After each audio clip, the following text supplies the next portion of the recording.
కూటమి నేతలకు SV Mohan Reddy warning ఇచ్చారు. దాడులు హత్యలతో వైసీపీని బెదిరించలేరన్నారు. ఖబర్దార్ అంటూ హెచ్చరించిన ఎస్వి వైసీపీ ప్రభుత్వం రాగానే టీడీపీ నేతలు విదేశాలకు పారిపోయే పరిస్థితి వస్తుందన్నారు.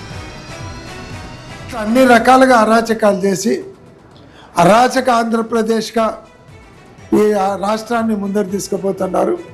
కాబట్టి ఈరోజు ప్రజలందరూ కూడా గమనిస్తున్నారు. ఇంత అరాచకమైనటువంటి పరిపాలన మీరు చేస్తూ గొడ్డలి పార్టీ క్రిమినల్స్ పార్టీ అని మీరు మాట్లాడతారా? ఈరోజు క్రిమినల్స్ మీరా మేమా? గొడ్డలి పార్టీ మీద మాదా? మీది వేట కొడవళ్ళ పార్టీ, గొడ్డలి పార్టీ, తర్వాత బరిసెల్ల పార్టీ అన్నీ కూడా మీవే అని చెప్పచ్చు. ఎందుకంటే జగన్మోహన్ రెడ్డి గారి గవర్నమెంట్లో ఎక్కడ ఎవరి మీద నాయకుల మీద ఇట్లా దౌర్జన్యాలు చేయలేదు. మీరు నాయకులను, రైతులను అందరినీ కూడా లక్ష్యంగా చేసుకొని ఒక భయానకమైనటువంటి వాతావరణంలో రాష్ట్ర పరిపాలన సాగిస్తూ ఉన్నారు.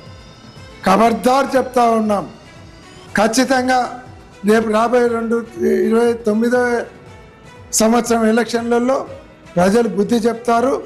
ఆ రోజు మీరు రాష్ట్రంలో కాదు, ప్రజలు తరిమి కొడుతుంటే రాష్ట్రం కాదు వీసాలు తీసుకొని విదేశాలకు పారిపోయే పరిస్థితులు వస్తాయనేది గుర్తుపెట్టుకోమని మేము కూటమి పార్టీకి చెప్తున్నాం.